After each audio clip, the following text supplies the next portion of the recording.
So ito guys, may check kami na Vios. Check lang namin aircon nito kasi check, hindi yan kabila. High side yan. Yung low side. Doon tayo magana. Check lang namin yung kanyang freon. Kasi sabi ni ma'am na wala daw yung kanyang freon nito. So bali check lang muna namin to. Wala daw kasi lamig ko ng laman nga.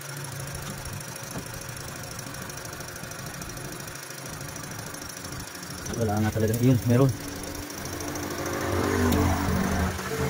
Sige. Di man, no? Meron pa na siya laman. Yun. Okay na. Ako. Check ko lang yung ano nito ko na to. Check ko lang po, mama. So, check ko lang yung kanya na aircon naka-off.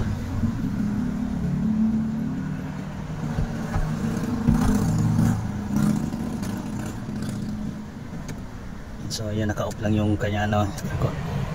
I-pull natin. Oops, sorry.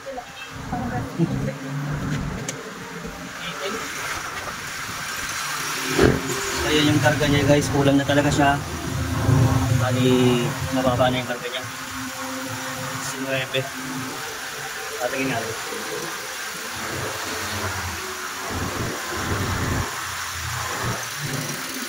Oo, sa evaporator. Malamang leak dito sa evaporator. So wala akong makitang leakage dito sa labas. Walang sign dito ng leakage sa labas.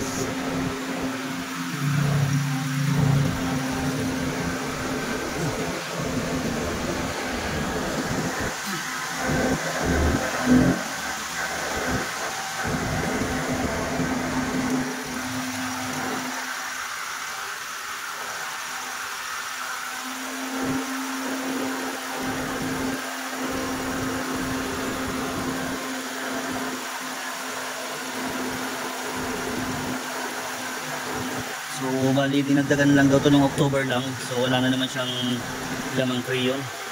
Pero wala talagang leakage dito sa labas. Malamang ano to, evaporator. Bali i-check ko yung kanyang ano sa drain. Makikita ko doon kung naglalangis. So talagang ano, wala akong makitang leakage dito sa labas. So kausapin ko muna si ma'am na evaporator to kung pararagdagan niya lang muna to ng freon. So ito guys, dagdagan na lang namin ng freon muna kasi evaporator talaga to. Okay. Sige. Lagyan natin ng liquid. Oops, tama naman. Tama tayo. Natin. So namatay yung kanyang compressor. So yung pinatay pala ni ma'am kaya ganoon. Kala ko biglang tuminto yung compressor niya eh. Pinatay pala ni ma'am yung sa switch. Sige, lagyan natin ng liquid. So dagdagan na lang daw muna to ng freon kasi orderan pa ni pag-ipunan daw muna ni ma'am yung kanyang compressor. Ay yung kanyang evaporator pala, sorry. So ipunan lang muna to ni ma'am daw ng pambili niya ng evaporator.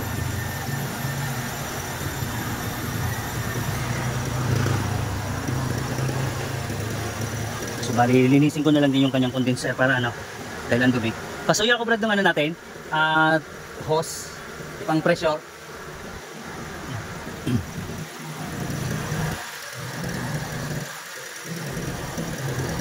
So bali dagdagan lang muna namin to, tapos i-cleaning ko na rin yung kanyang mamaya condenser. Off ko lang kay ma'am. Off ko lang muna yung engine. Bali linisin lang namin yung kanyang condenser. Para kasi ang daming dumi.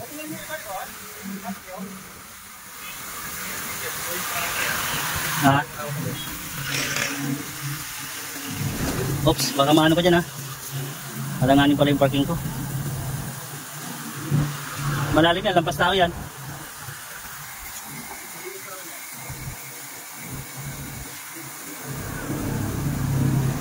Madumi na. Sige pa, may check ka na rin pa.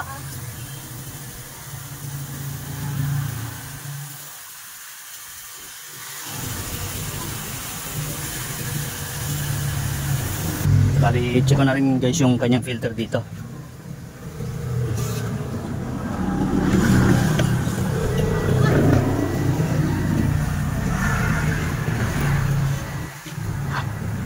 So linisin lang din namin to guys, na filter nya. Ano lang namin ng hangin lang, barado na. Yan, hanginan ko lang to. Nakasaksak rin yung iba po, ayun ano.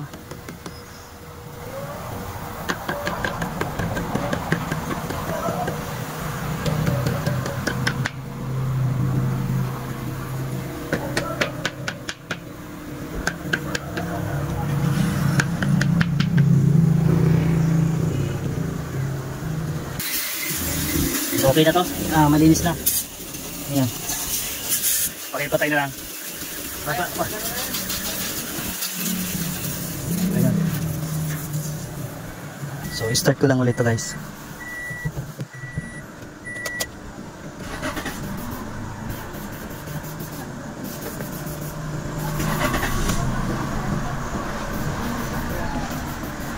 Tapos yun ko yung aircon niya.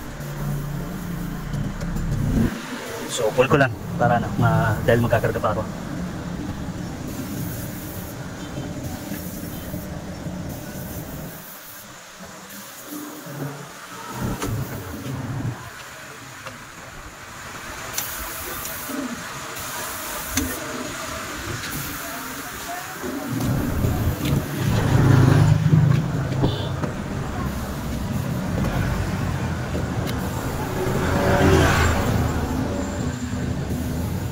So yan guys, tinanggal ko muna yung filter niya para malinis na rin.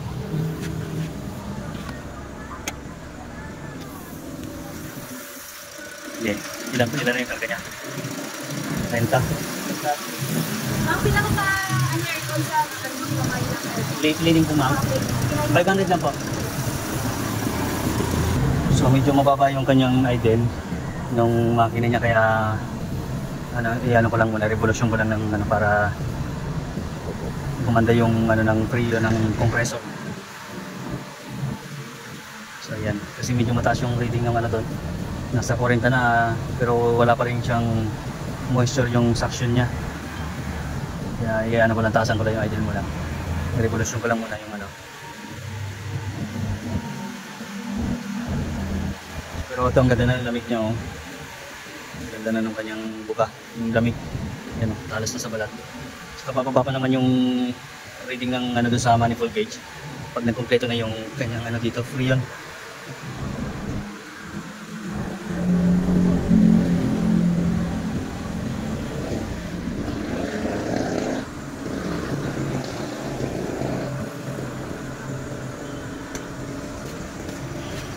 Ilan yung niya? 19. Yung tinaas na revolution ko? 20. So bali ito guys, na siya, oh. Tanggal na yung mga ali-alikabok niya. Binugahan na lang namin ito ng freon, ay ng hangin pala. So ikabit ko na lang.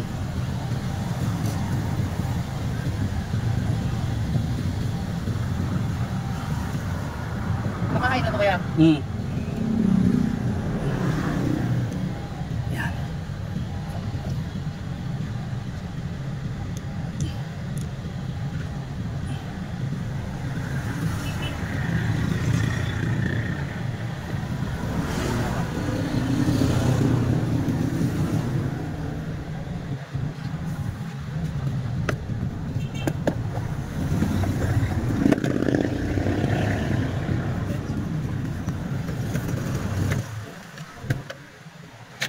Ayan, okay na yan.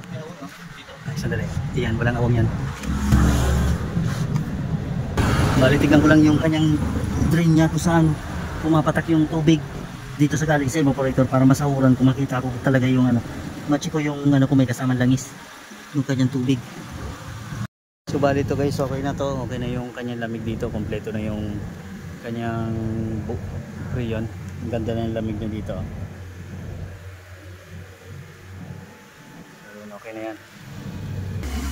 So bali ito guys, sahuran ko lang siya ng tubig para makita ko yung kanya sa drain niya. Galing sa evaporator niya yung drain niya. Talaga sahuran ko lang para ma-check ko kung may kasamang langis ba yung tubig niya. So ayan, sahuran ko lang kasi malamang ang leak talaga nito nasa evaporator. Malamang mahina lang siya, walang leak dito sa labas eh. So para lang masigurado ko kung may kasama bang langis yung tubig. Apa. So okay na to.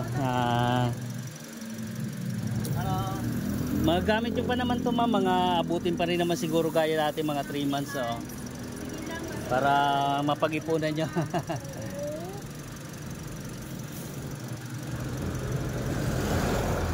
So ayan, okay na yan. So yan guys, okay na yan.